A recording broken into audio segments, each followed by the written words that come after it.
I love you.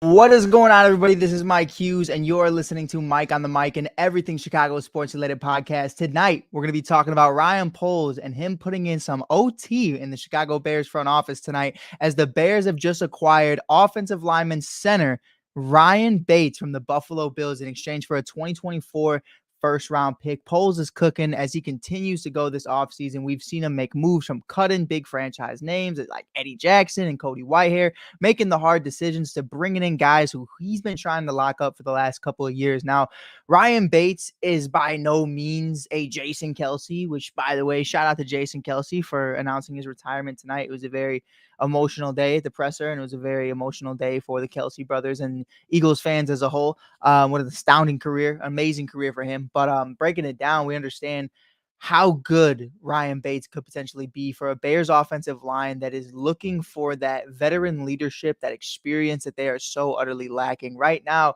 you're looking at a Tevin Jenkins, who is freshly 26 years old. You know, you're looking at a Braxton Jones, who's 24, a Darnell Wright, who's 22, 23 at most. And then you bring in a 27-year-old like Ryan Bates, who has playoff experience with both the Eagles and the Buffalo Bills. So with that being said, let's break it down and talk about it for what it is. I'm really excited about this move. Now, Ryan Poles tried to get this deal done 2 years ago, and he's still been trying to see what his availability is for Ryan Bates right now. This is an amazing move. This is an amazing move right now, and I'm here for it. You know, I'm not going to sit up here and say that this is going to be the off-season signing that we're all looking for, or the biggest talk of the off-season, because obviously that'll go down with the number one overall pick or Justin Fields or whatever the situation may be. But man, I mean, the offensive line looks exactly where it needs to be going into year three. You know, I really do believe that, you know, and by year three, I mean year three with Ryan Poles. So with that being said, man, you know, I think we're in a great place right now. I really do. You look at Tevin Jenkins, you look at Nate Davis, you look at Darnell Wright, Ryan Bates, all these other guys that they have, Braxton Jones. You're starting to see the offensive line really come together and really be the best version of itself that we've seen since 2018. You know what I mean? Like that's really where I'm at right now with it. You know, trading a 5th round pick, of course, you know, Poles does love his later round picks, but if you can get a guy like Ryan Bates, a versatile offensive lineman, you can put him at the guard spot, you can put him in the center spot. I think that's really where they're looking for it right now. The athleticism and what he brings, from a versatility standpoint, is just really important for the Chicago Bears organization moving forward. I love the move. I think it's a great move. It wasn't a move I was really expecting, but it was definitely a move that I think is going to be in the long run favorable for the Chicago Bears. 27 years old, you have him under contract until the end of the 2025 season. So that's going to be really interesting to see what happens with that. But, you know, I think altogether you're going to look at it for what it is and understand that at the end of the day, whether it's Caleb Williams, Justin Fields, Jaden Daniels, or whoever, you know, I think this offensive line is built to be the best versions of themselves for whatever quarterback is going to be playing in Chicago. That's really just how I feel about it. You know, we could debate in the comments, oh, it's Justin, oh, it's Caleb, it's this, it's that. It really doesn't matter. The offensive line, the trenches are always going to come first. So that's first and foremost what I found that was most important when Ryan Poles did get hired as the general manager of the Chicago Bears. He wanted to address the offensive line. He wanted to make sure that everything is from P's to Q's, everything is topped off. You know what I mean? You want to make sure everything is solidified. That one question, that one spot that I think the only people in the city are really questioning is the quarterback position. Whether you're a fan of Justin Fields or whether you're a fan of Caleb Williams, I think there are a lot of questions at the quarterback position. I think a lot of people wonder, what is the ceiling of both guys? And I think when you surround them around talent, like a Ryan Bates, like a Darnell Wright, like a DJ Moore, a Cole Kmet, a top 5 defense, you know, like you have to look at it and say, there are no excuses for whoever the quarterback of the Chicago Bears is in 2024. You have to go out there and you have to ball, man. That's really what it comes down to. There's no other way around it. So, I'm loving this, man. We got a young, fresh offensive line. There's no other way around it. It's just great what we're seeing right now from Ryan Poles and the Chicago Bears. And I think at the end of the day, we have to sit here and we have to understand that it's not going to happen overnight. You know what I mean? We know it's not going to happen overnight. We know that at the end of the day, there's going to be a lot of growing pains. There's going to be a lot of different conversations about who fits where, and who's going to be the best versions of themselves. A lot of people are questioning what position does he play. Primarily, he is a center, but you can also move him around. He's played a little bit of tackle. He's played a little bit of guard.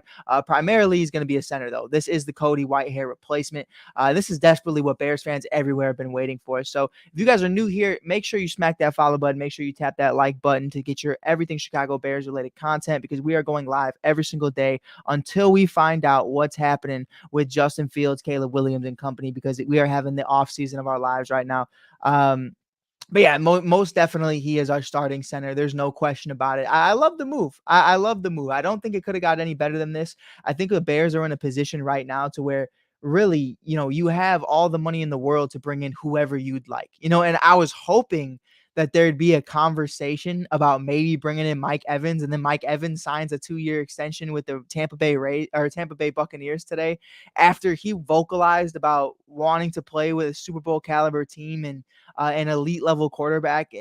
Whatever, it is what it is. Sometimes money talks, and that's just what it comes down to. But, I think at the end of the day, man, it's going to be a lot of fun to see what happens with the Bears moving forward. You know what I mean? Like, we have everything set in place, and I think we haven't had that in quite some time. I sat back the other day and I did something that I haven't really done. You ever sit back and just watch old tapes of former Bears legends or former Bulls or Cubs legends? And I'm sitting there and I'm watching Jay Cutler highlights. And I realized, at that time, yes, of course, the conversation was Jay didn't care. Smoking Jay, he's living his own life. He's in his own world. That's perfectly fine. But when you watch Jay Cutler highlights, when you watch him play, you can see the difference between him and probably 80% of the rest of the quarterbacks in the league.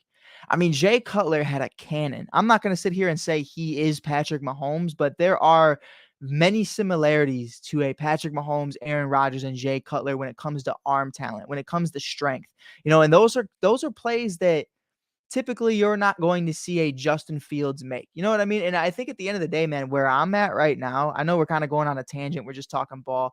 I think when you look at it for what it is, you have to respect that Jay Cutler was a dog at slinging the rock. Now, did he have other issues? Of course. Of course. Sometimes it looked like Jay didn't give a fuck. That's really just what it looked like. But I think when I look at Caleb Williams and I look at other guys in this draft class who can sling the ball, I kind of go, can Justin Fields do that at the NFL level consistently? And we haven't really seen that. I watched him do it at Ohio State, but again, I've seen Zach Wilson sling it at Ohio State, so that doesn't really mean anything. But yeah, man, I'm excited. We got the offensive line to really get this thing going, to give guys more time, whether it's Caleb, whether it's Justin, whoever it is. Ryan Bates is a great addition, man. This is a great addition. I think it's going to be a really interesting move for the Bears moving forward. I think it kind of just gives everybody an opportunity to guide themselves in the right direction. Darnell Wright can focus on his assignment. You have guys like Tevin who have help now.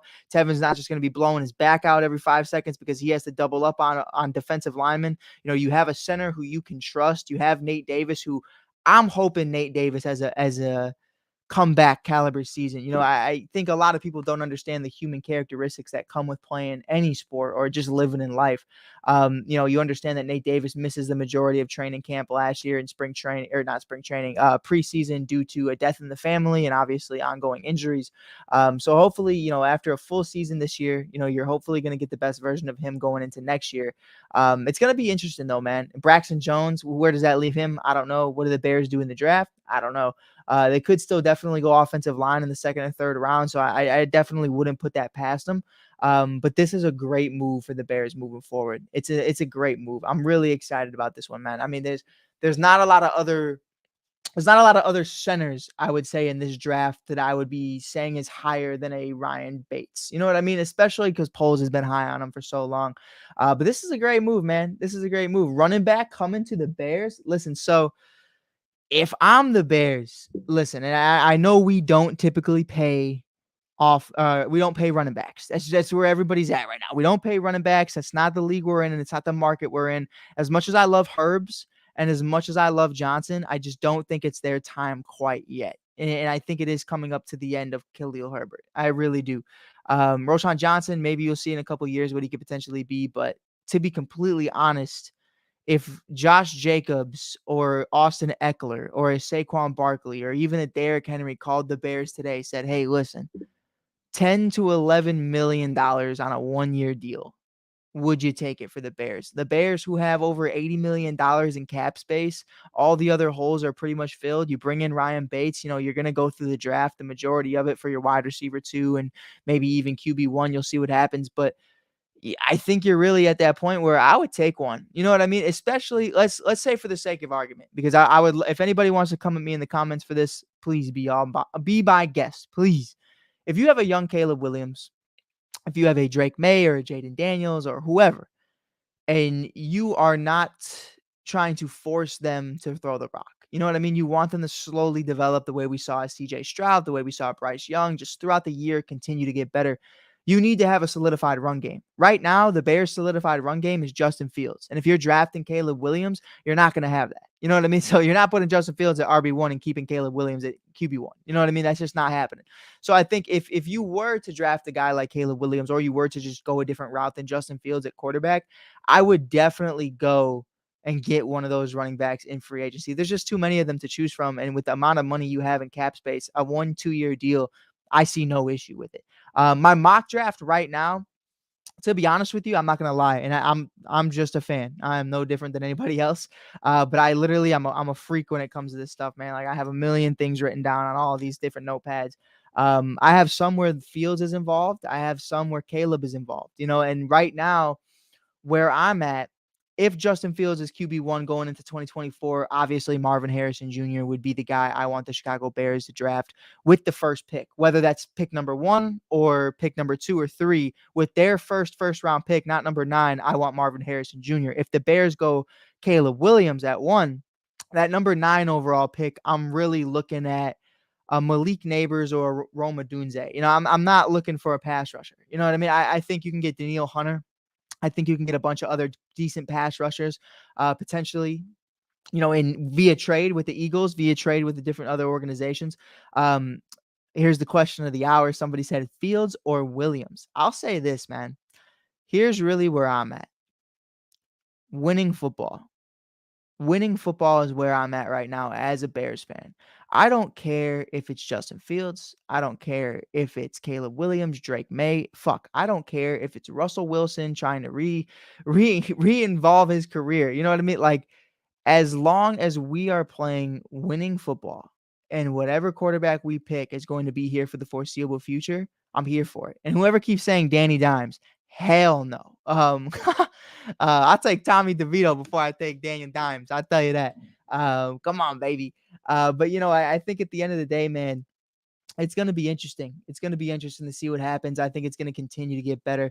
This is just one of the bigger moves we're going to make this offseason, and hopefully there are going to be many more to come. And with that being said, though, we're going to remain live on TikTok, but we're going to get out of here on Facebook. So first and foremost, I have to say before we get out of here, happy 187th birthday to Chicago itself, the greatest city in the world. Until then, I'll check you guys out later. This is Mike Hughes from Mike on the Mic. Hit that follow button if you haven't already to get everything Chicago sports related content every single day. Until then, peace.